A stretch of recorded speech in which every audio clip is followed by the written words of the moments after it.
Yeah, every summer heartbreak had me living in the dirt. I've been feeling out of place. Alright guys, so this is going to be a relatively short little tutorial on how to get motion blur on time lapses for your Canon DSLR.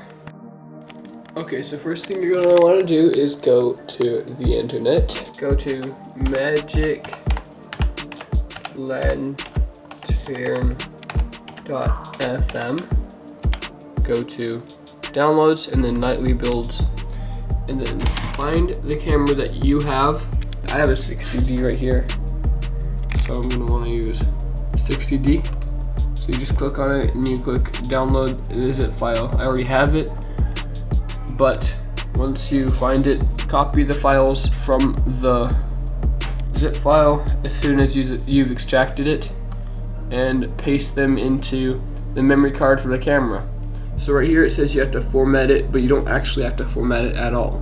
Once you've copied the files to there, what you're going to want to do is, on the third little gear setting here, remember the one with 3 dots, it says firmware version. And it's going to say firmware version 1.1.1, but then in order to get that ML nightly 2, that means, if you're wondering, Magic Lantern nightly build number 2, you have to go down here and click on it, and it will ask you if you want to update it, and you have to click OK.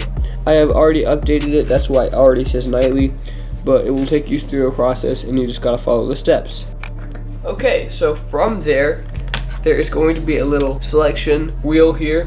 You're going to want to turn it all the way over to the movie mode. Most cameras have this. Yours, if it's a DSLR, definitely should.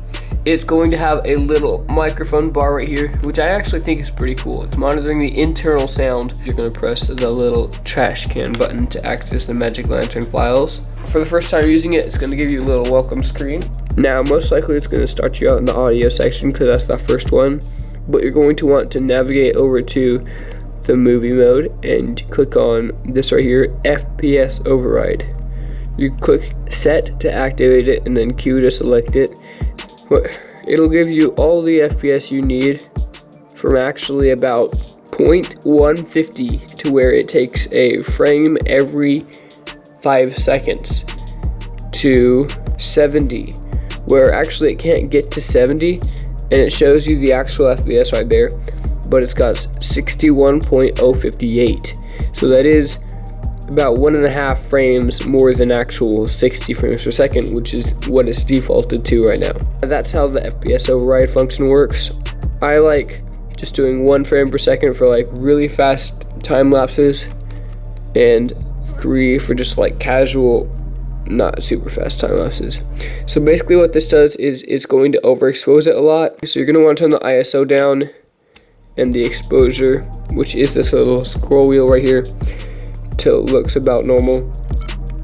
I'm going to put my hand right here. I'm sorry for the really cruddy like screen recording.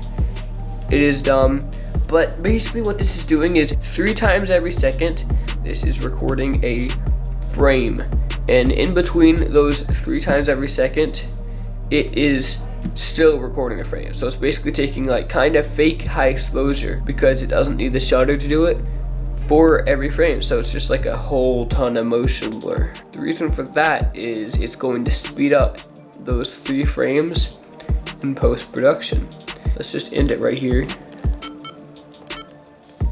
It's normal if it starts out 60 frames per second but like a really dark screen, but it'll speed up like this.